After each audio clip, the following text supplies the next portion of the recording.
We're in the middle of a transformational moment in this industry. You have to be loud. You have to be different. The audiences are demanding it. When you can let other perspectives come in, it only helps to bolster the project. We have to be the storytellers of our own stories. Be confident and embrace your vision.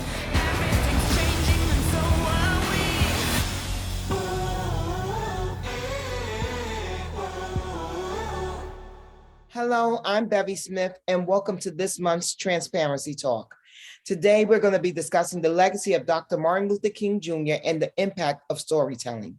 On the panel, we have filmmaker and activist Deon Taylor, NAACP President Derrick Johnson, and the highest-ranking African-American Congresswoman Barbara Lee.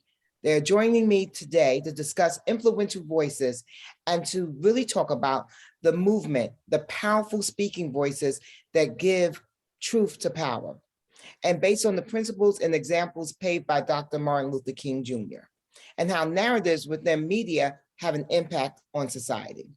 Deon, you created a viral video to educate and inform young people about all the job opportunities that are available in filmmaking.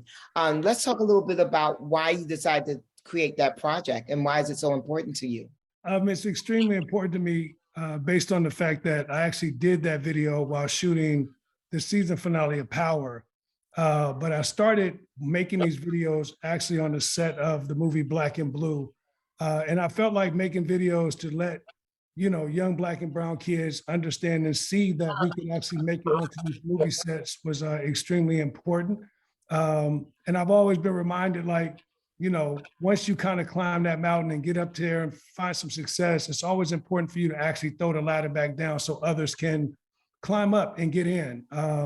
The idea here is to keep growing the youth and keep growing our younger generation so that they're inspired and they could do things that we never thought we could do as dreamers. Amen. I love that. And speaking of art inspiring movements, for President Johnson, the NAACP has had significant presence in Hollywood for a very long time.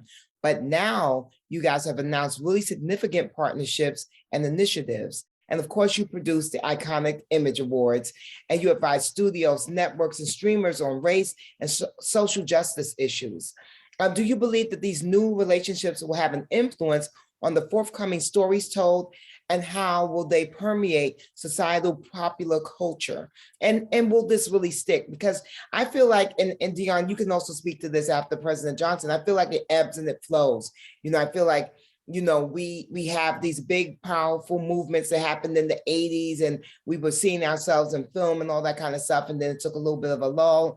And now, of course, we're back because DEI is big at, of course, all studios and streamers and things like that. Do you think it's here to stay? And also, let's just talk a little bit about what we can be doing in art to really inform the public.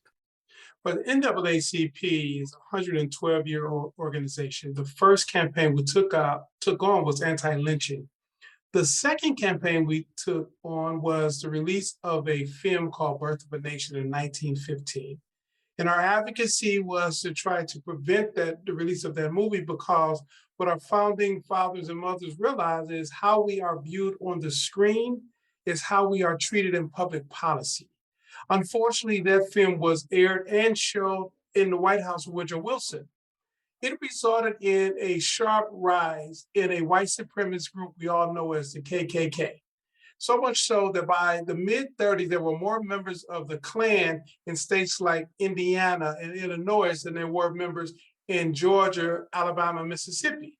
Because of that film, you had monuments being erected as far as Oregon and Washington State, where they were not even a state when the Confederacy took up arms against the nation in that treasonous war. And so since that point forward, we have always sought ways to advocate concerning the depictions that's on the screen, Amos and Andy. If you notice, you don't see any of the outtakes for Amos and Andy because of some advocacy the NAACP did in the 40s and 50s. The establishment of the Image Awards 53 years ago, Hollywood volunteers, including Sammy Davis Jr., came up with the concept, and now the Image Awards are still moving forward. Last year, we announced a joint venture with CBS Studios. So we can get on the side of producing content as opposed to just advocating for or against content. Last week, we announced 5 other shows we've sold to different platforms. And we have a pipeline of about 9 to 11 other shows that we will be announcing over the next year. How we treat this moment and the success of this moment will determine the longevity. Because there are so many platforms that content can be displayed, we're no longer held captive on 3 or 4 networks or cable providers. It is not only is the digital providers that are growing strong every day. And as a result, there is a need for more content. Yeah. And finally, to that point, we also recognize as an organization that happens to be an NGO to the United Nations, that the content that we produce really inform the relationship across the African diaspora. We took just less than 300 people to Ghana in 2019 to recognize the year of return. And some of the dialogue we were having was striking because many individuals, as I had already known, view African Americans based on the depictions in films like Boys in the Hood and many other depictions. And so we have to right size that so we can strengthen relationship across the African diaspora, inform content to show how diverse and dynamic a community we are, tell the stories of victories, but also the creative stories of futurism and all type of things, because we're not regimented to documentaries or comedies or one-dimensional characters. We inform culture. And so the NAACP, for me, on my tenure, is expanding our footprint in the entertainment industry so we can show how beautiful people we are. Amen. Do you think we have to stay in power this time around, though? Do you think that we will actually see these changes really stick? Because as I said earlier, we've seen, time and again when Hollywood has said, yes, we want to bet on Black, and then that somehow just goes away, and then there's a dearth of Black content that actually gets produced. But 3 things. One, I do think it's because it's about the money, and we're not held captive to a set of individuals who control everything. And it's not about Hollywood anymore. It's about anyone with a device in their hand can produce content. 2, Tyler Perry has shown the way that going from the children's circus on the stage to actually having the resources to own your content to build a studio, he wasn't the first, and he definitely will not be the last. But thirdly, content is now being developed for an international audience, not just a audience in Americas and Canada. The consumption of Black content in the Asian market is tremendous. We are really setting the trend, whether it's music or movies. When you look at Hollywood, Nollywood, and Bollywood, those 3 areas, that's in India, that's in Nigeria, and that's here in the United States, Nollywood is growing tremendously. And so whether or not we do it in Hollywood, you have a whole continent, 1.2 billion people on the African continent, and that's not including the Caribbean and in Brazil, who are starving for content that reflect their reality, that reflect their potential, that reflect their diversity. So I think it will stick because we're not held captive. Anyone can now get in the game. And more importantly, it is a global market more than it has ever been. Yes, indeed. Dion, you got to piggyback on that because you are an independent filmmaker. You have an incredible partnership with Robert Smith, and you guys have been doing some really great films and things like that. And you are outside of the studio system. Yeah, I would just say that, to first of all, Derek, I just want to tell you, man, like what you mean to me and the community and what the NAACP Image Awards mean to us all. I know Ms. Lee speaks to this as well, but we're just grateful and thankful, man, that you nurtured that and built that and grew that. I was nominated before. It was like winning an Oscar. You know what I mean? Like we feel it, man. When the vibrations yesterday was crazy. And I just want to tell you, thank you for that, man, because that is our Oscars. And you did an amazing job just building that with the team over there and growing that. I just want to speak to the content of it all. I've been doing this 15 years. We have over $200+ million in box office receipts independently. Everything I've done has been done from an independent standpoint. We grew this company, myself, my wife, Roxanne, and Robert Smith. And what I believe is happening now, it's a renaissance. Like Derek was just saying, it's a renaissance. If you could pick up a phone, you can make content. And we now don't need the studios to tell us what we can and cannot do anymore. You don't need validation anymore. The one thing that I would speak to is when we talk about inclusion and diversity, it's important that we begin to hold Hollywood to the real standards that they're pitching us. And you spoke to this earlier, Bevy, which you were saying, like, is this just going to pass? And what I'm hoping has to happen this time is for us to not give them a pass. What I think is a shame and what I've been advocating for, and really it gets me irritated. I go out here and I start fighting and screaming and being on Instagram and marching and doing the things I do, is the fact that it's okay when we want to make a comedy. It's okay when we want to make an action movie and put Michael B. Jordan in it. But for some reason, every time we want to tell the Shirley Chisholm story, the John Lewis story, the Malcolm X story, the Derek Johnson story, the Malcolm X story, we have to go find independent financing from Robert Smith, Oprah Winfrey, Tyler Perry. We got to go up and down the mountain and beg people to give us the money to make the stories that actually matter. And for me, I'm at a place now where I'm going like, that shouldn't be the case anymore. If you're going to accept us and say you're doing diversity, then there should be funds and ancillary monies that are out here to tell real stories about African-American people and brown people that have helped build this country and do the things that they've done. It's not enough that you celebrate Malcolm X. It's not enough that you celebrate Martin Luther King and we celebrate John Lewis and we do all these wonderful things across all the platforms, but we have to think about every movie that has ever been made for us has been done through an independent spirit. Yeah. I watched, Spike Lee 7, 8 years to get X made. We watched what the business was around Selma. You know what I mean? And I'm going through it right now with the John Lewis Freedom Ride movie, a movie that he validated, signed off, and the family's behind. And I'm still having to talk to people and say, please, can we just do it this way and do it that way? And so for me, I'm just saying, going forward, yes, we are being able to create the content. Yes, we are being able to build our own way. That's my model. But at the same time, it is now time for us to hold studios and all of these other outlets accountable. Mm-hmm. I'm not going for it no more that they're saying, oh yeah, we can go make a $200 million movie that might not make but $10 million, but you can't give us $30 million to make one of our iconic historians film. So at this point, I'm fighting for that. And I'm hoping that soon, rather than later, we become studio owners as well. Meaning that we can greenlight. People like Derek could get into the position, people like Robert Smith, people like Oprah could get into a position where we could actually greenlight our films.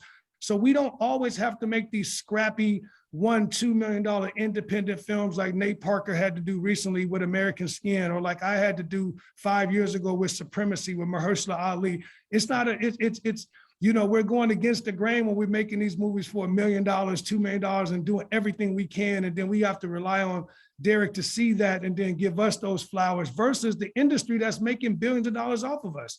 So the content is king. We do control the narrative now. We are fighting. I do not think that this one will blow over and they'll go, oh yeah, we're gonna now start calling people to the carpet. So all of these amazing streamers that have been stepping in and building content and working with us, we just wanna double down a little bit more because even though we're seeing an abundance of Black content, we are still only representing 7% of what's being made. So you can only imagine what it was 5 years ago when it was 2%, when we only had Tyler, Spike, and John Singleton making a movie once a year for us. Yeah. I want to jump in there if you don't mind, Bevy. Even stars, right? Stars have built off of power. It has attracted a huge Black audience. It has now become a franchise. And I watched Power and I've seen BMF. But what if we did a superhero series about the civil rights workers who came for Freedom Summer? What if we talked about the crusader named Ella Baker and really highlight what she did to fight against male chauvinism within the NAACP and empower young people? There's never been anything documented on film about Ida B. Wells or W.E.B. Du Bois. Those were superheroes in the Black community. And so platforms like Stars, here's an opportunity because it is demonstrated that if you produce good content, we will watch. That's right. But let's let that content also represent the best of who we are to create this democracy as we still fight to perfect this democracy. Here's an opportunity. Yes. Let's seize upon it. Yes, That's and let's make some good trouble, which brings me to Congresswoman Lee. I think that right now there's going to be some young person who's going to be watching this year's Image Award, some young person who's going to be watching one of your films, Dion, and who's going to be inspired.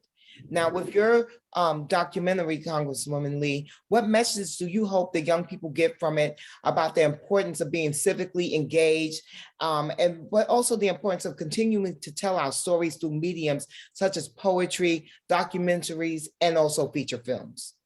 Sure, and let me just say how dynamic and important this discussion is. And Derek and Dion, I really want to thank you for raising these issues, because just let me say a couple of things about first content. I lived in England for 2 years, and that was when I realized I was one of the majority of the world. I wasn't a minority. The world looked like me. And coming from America, that was a shock. And from that day forward, 17 years old forward, I truly believe that I'm a global citizen. I'm a world citizen. So the content going global, international, is so important because it's empowering. It brings people together. It brings Africans together with African Americans, with people of color all around the world. And we do work at the UN, the Black Caucus Institute. We have an NGO at the UN, and part of what we're doing now with Derek is making sure the world connects with the African American community here. And we got to see some sunshine on the human rights violations in this country. So content's very important. And Dion, you're right. We, as a member of Congress, we have to figure out how we're going to use our leverage to make sure these studios do the right thing, because I think this is sustainable. We can't go back. I mean, in the stories that Derek mentioned, stories you mentioned, Dion, I mean, these are empowering. These give Black people a sense of Sankofa, the bird that looks back in Ghana in the Kan language. The only way to move forward is you look back, know your history, know the difficulties you came through, but know how you overcame them, and then you move forward to create a better world. And so that's what this is all about. And we have to embrace that. And the financing and the wealth part of it is so important. And so we have to, as a member of Congress, I have to do my job to make sure that what you're doing is supported, because we can't go back, and we are the majority of the world. So we have to act like that and be like that.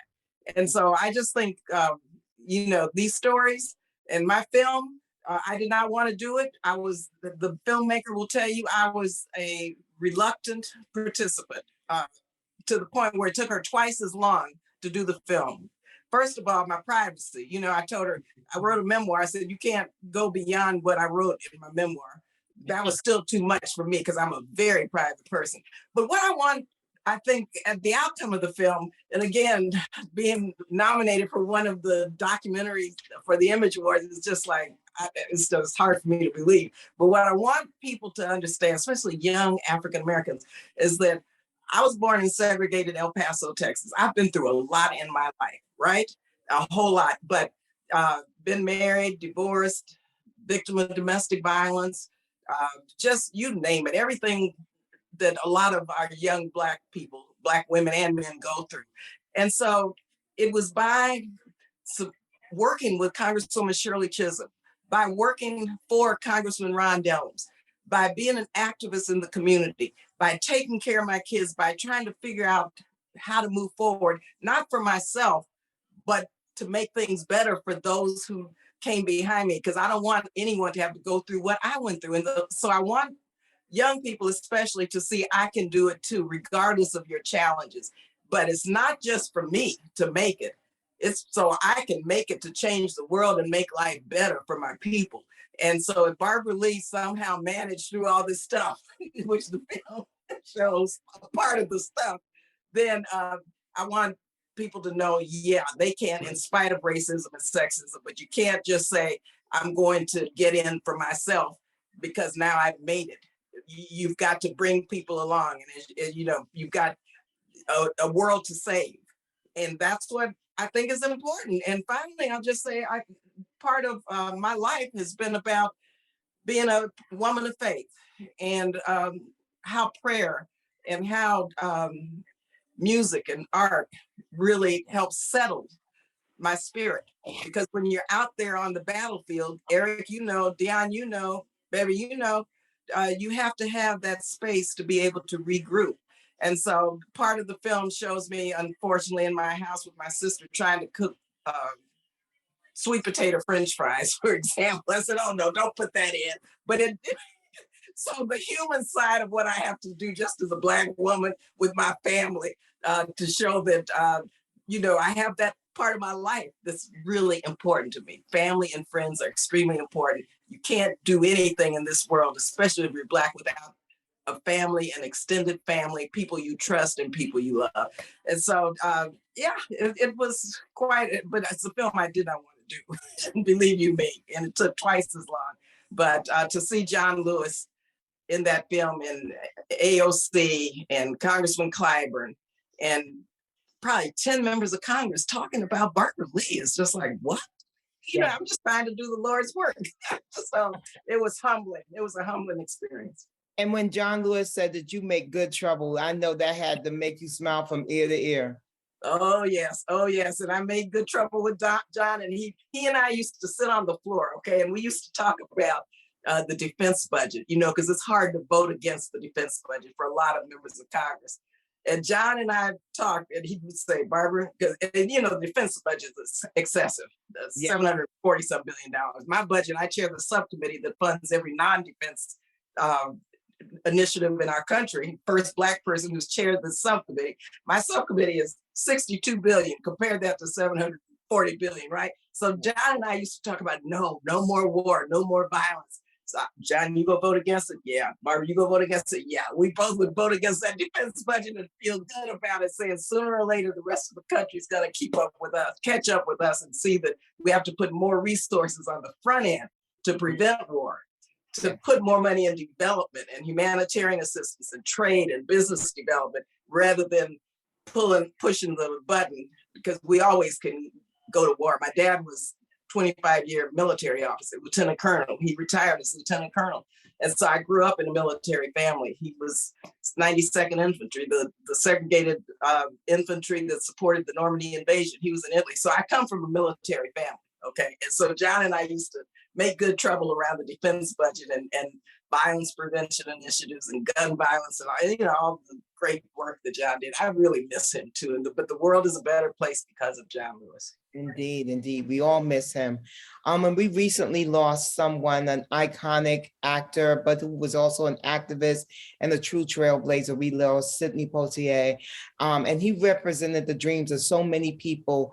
And he also helped educate society as an artist and as a social justice warrior. So for President Johnson, do you see anyone stepping forward to carry that torch? I mean, you know, we have a lot of young actors who and actresses who are like really activists and talking the talk and walking the walk as well. But is there anyone in particular that you think has the vim and the vigor of Mr. Poitier? I've seen many people step up, and I think more will step up.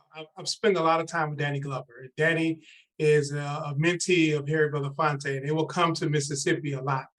Danny particularly, and I've traveled to several countries, and every time we've had an issue, you know, he'll pull out his, I will call it Rolodex, but he'll think and say, oh, let me reach out to Common. Common will come, and he would do something. Then he'll think about it again. He said, let me reach out to this person. They'll pick up the phone, and they will be engaged.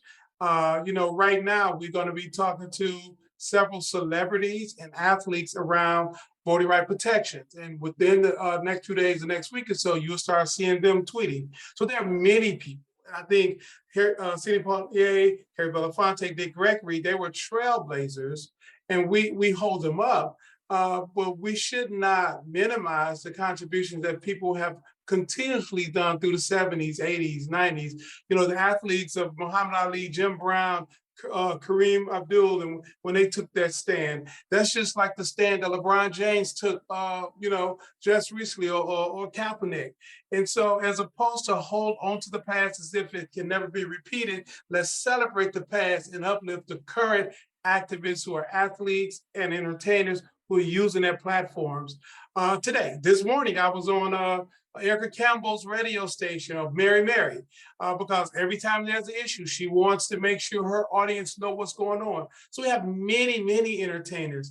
The only difference between now and then, we only had a few entertainers that we knew of that even broke through. Now we have so many Black entertainers, and many of them are contributing, particularly if they have the right type of team around them to inform them to be engaged.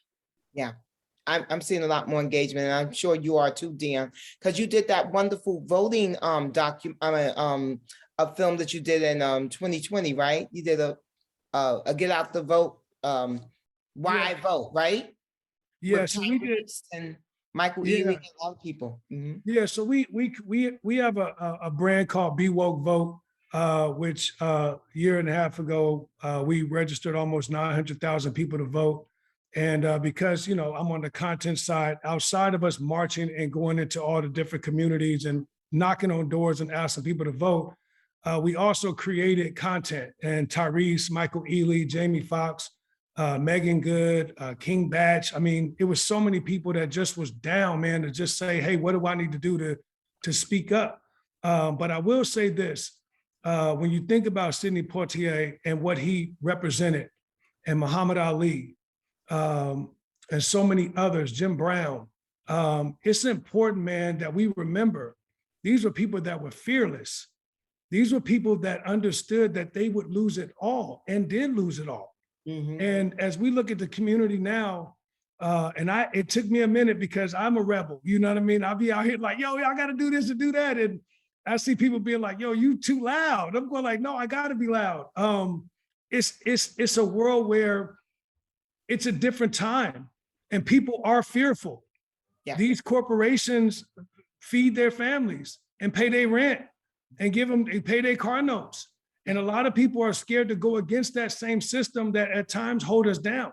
So Sidney and others like that, they rivaled in that fight. Danny Glover has been in Hollywood, out of Hollywood a million times. Mm-hmm. It's because he's Danny Glover. And he understands that his legacy of what he leaves and what he's going to do here is more important than anybody giving him a job, period. Yes. It's in his heart. And as I think about now and what we have to do and the type of activism that we have to have, I do see a new group of young, hungry, innovative kids that are like, yeah, I don't care what the system say. I'm gonna do it this way, or I'm gonna get out here and really speak my mind and not worry about cancel culture, or not worried about what the internet is going to say or how they're going to spice up my words. And I'm an advocate for that. And I think that everyone on this amazing STARS Zoom that we're doing right now, the reason we're here is because we're all advocates of that. You know what I mean? I've seen Derek say some things. I'm like, all right, D, okay. You know what I mean? And I've seen Ms. Barbara Lee say some things where you're like, all right, that's what I'm talking about. And obviously, John, was one of the biggest giants of this.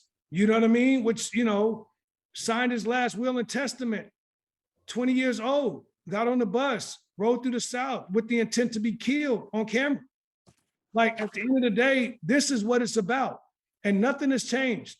The only thing that's changed is a little bit of the icing on the cake. So for us right now going forward, it's imperative that people break away from the regular thinking and be forward thinking. I see a lot of different things happening when you look at, I've seen somebody like, man, we keep making these pain movies. And I had to tell somebody recently, I said, man, if you sit back right now, got a pen and got on Google and wrote how many movies we've had historically about our people, you would be happy to find 12. Yes. Right? You would be happy to find 12 where you're like, oh man, I seen that out of 50,000 or 25 million that have been made. So for me, it's like, no, we need that documentary. No, we need the Image Awards to keep validating these movies. No, we need to be able to get out here and make more films. We need to see a story about the Moors. We need to see these superheroes that Derek was talking about. And more important than that, we do need stars to understand that it's not about if people will watch, it's about giving them the content and allowing them to watch. Sometimes we find out that in the content space, it's like, oh no, they don't want to see that. They want to see this. No, because that's all we're giving them. Yeah. So at the end of the day, they told us about that with foreign sales before, until Will Smith got on a plane and flew all around the world and promoted his movie. And I lived in Germany for 3 years playing professional basketball. And it was the only reason that I had this mentality I have, because when I was in Germany, I could not speak the language and my team could speak the language to me. But I will tell you, every weekend, Wu-Tang Clan was there, Jay-Z was there. I remember like the biggest concerts I've ever been to my life was in Germany. And they singing every song, rapping. And I said, man, this is crazy. There's no way in the world you can tell me that we don't transfer over globally. Yeah. So with the film, it's just about us taking that content, kicking down the doors, telling them to stop feeding us the BS and open up and give us these open your checkbook up and let us make the films and the entertainment and the content that we need to do to empower us, not just keep us in the same perpetual cycle of doing the same old thing. We know we come from the streets sometimes, and we know what we had to do to make ends meet. We understand them stories, but at the same time, we do need those powerful stories to be told, and we need to be out here and allow these bigger stories to get told. And look, I'm grateful that Stars is even allows us to have a platform to talk about it. Yeah, yeah, and it's a big, bold conversation, and it is very much needed. And you know, it actually leads us to our final question, because you just said that we need to see more diverse stories and a lot of stories being told. You know, in the past few years, we've seen movies around the civil rights movement and things like that, and we've seen them be successful. You know, they've been entertaining folks and educating and mobilizing audiences to act and affect change. But do you believe that Hollywood understands the value of this type of storytelling? Specifically, you know, because this panel is about Dr. King and the way his stories actually galvanized the nation. Do you think that Hollywood sees the value in telling stories around the civil rights movement? I personally am very excited about the Bayard Rustin story. That's going to be revolutionary, to tell that story about Dr. King's right hand, who was actually a Black gay man in a time when that was illegal. So I'm now going to open the question up to you, Congresswoman Lee. Do you think that Hollywood is open to these stories?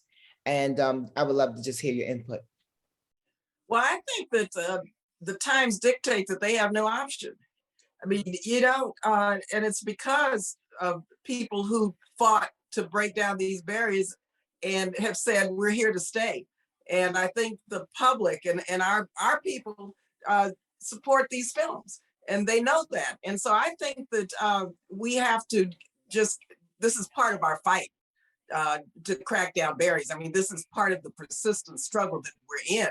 But I think those stories and the film industry understands the profits. First of all, they understand money, and they know we spend money, and they know good and well that, like Dion said, these young people are out there now. They're not holding back, and they're demanding that they're able to see and learn and create. And so this is a creative moment, and I think Hollywood understands that. But I think also that there are those who want to maintain the status quo because of the billions of dollars. And so what the NAACP is doing, and what Dion is doing, and what Stars is doing, is just sending out the word again, the message that we're here to stay. So you all better kind of regroup as quickly as possible, because we're not turning around. This is part of the whole freedom fight that we've been in. And it's just another phase of it. And we are going to make sure that Hollywood never, ever, ever again becomes what it was in the past. And so I just see the struggles, though, that everyone has had to go through just to get here to this point. And so there's no way we're going to turn back and not let it not keep sustaining this effort. And I also see finally more elected officials, more members of Congress, more local elected officials joining with the NAACP to demand, and I don't even want to say diversity, I mean racial equity, inclusion, you know, lifting up people in our country who made this country, who built this country.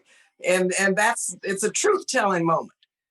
And I think that Hollywood understands this as a truth-telling moment, but it takes activists and it takes the movement to get to their brains and their pocketbooks to understand that this truth-telling moment is not going to go away, and they're responsible for helping to tell the truth, especially now given the rise of white supremacy and white nationalism and systemic racism that is just that permeates every institution. So Hollywood better, step up quick. And the irrational fear of critical race theory, the irrational fear of that. Right? Yeah, I think content and what Dion is doing in the NAACP is the counter to that. Yes. It is counter to that. Okay, so we have this moment now, and Hollywood has to decide whose side they are on. Are they on that side that's trying to deny the history of our people in this country, or are they on the side of truth and reconciliation? Are they going to lead in helping make this country a better country for everyone? That's right. So, President Johnson, what's your take on Hollywood and their willingness to tell the stories of our civil rights struggle and our triumphs? Power concedes nothing without the demand. And so in many ways, it's not about their willingness, it's about the demand that we must make to ensure access to equitable opportunities in front and behind the camera. The fact that Black Panther was such a success as an example of what's possible. The reality that the story of Bayard Rustin is now finally being told, someone who was openly gay in the 30s, 40s, and 50s, and in my opinion, one of the most three important leaders of the civil rights movement. And I may be counter to many people. Asa Randolph, to my opinion, was the most effective of all of them because he organized working people to take up the cause in the Pullman Porter efforts. There would have never been knowledge of Emmett Till if it wasn't for the Pullman Porter. Secondly, it was Bayard Rustin, who was his apprentice and a logistical genius, a strategical genius. And thirdly was Ella Baker. Those are the three people I uphold. Why? Because they put community interest above self-interest. They understood the difference between egocentric leadership versus community-centric leadership. And if the story of Bayard Rustin is going to be told, that's a breakthrough, because here's a person who's also a communist. And so that would have never happened. And so now it is upon me, Dion, Congresswoman Lee, and many others to continue to push and make the demand necessary, but it's not even up to Hollywood now, because so much can be done outside of what we consider Hollywood. And that's also been demonstrated. And so here's an opportunity with a demand to create space for young creatives who, and some of whom are already doing it on their social media platform. You have young creatives with 5, 10, 20 million followers. That's more in viewership. I mean, that's more in, they have more followers than ABC have viewers on any given night. Yeah. We need new reality now. And so it's not about what they give, it is about making sure we demand equity, and wherever possible, we partner, and wherever not, we still create. Yes, thank you. And Dion, we're about to wrap, so I just need a quick answer from you and I know that you're working on your own civil rights movie about John Lewis, so I would love to hear your take on this. Oh, I would just say we watching. I think we watching, like we watching with a Hawkeye right now. A long time ago, see, what has happened is a lot of the politicians and people that run the entertainment space, they forget that this exists now. They forget that information is transferred in milliseconds. So it used to be where you could say something and then no one heard you say it. Now it's recorded and it's sent and it's on TikTok in 30 seconds. And we could hold you to that 3, 4, 5 months later. Yep. So when you talk about the issue of diversity, when you talk about inclusion in Hollywood, there are certain people that I believe are in Hollywood that are studio owners that really have a big heart and understand this is much bigger than them, and that they need to support and rally behind and make more films like this. And then there are also certain people that are Hollywood that are just trying to make the quota. They want to be able to say they made 4 or 5 Black movies and put it in Variety and stand up there and say, yeah, we did it. But what's happening is they don't understand times have changed. This is going to be real time what's happening, period. Because we now understand the power of cash flow. We now understand the power of moving as a unit, and we're getting bigger and better. If you understood what happened in the last election, believe it or not, there was a little turmoil amongst us, but we all came together to make one thing happen. And guess what?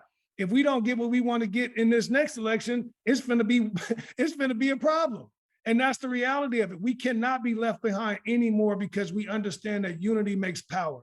And we also understand that culture eats strategy, period. So as much as you want to strategize and think about, and I wonder if, and all that you could think of, it doesn't matter, because once the culture moves, the culture moves.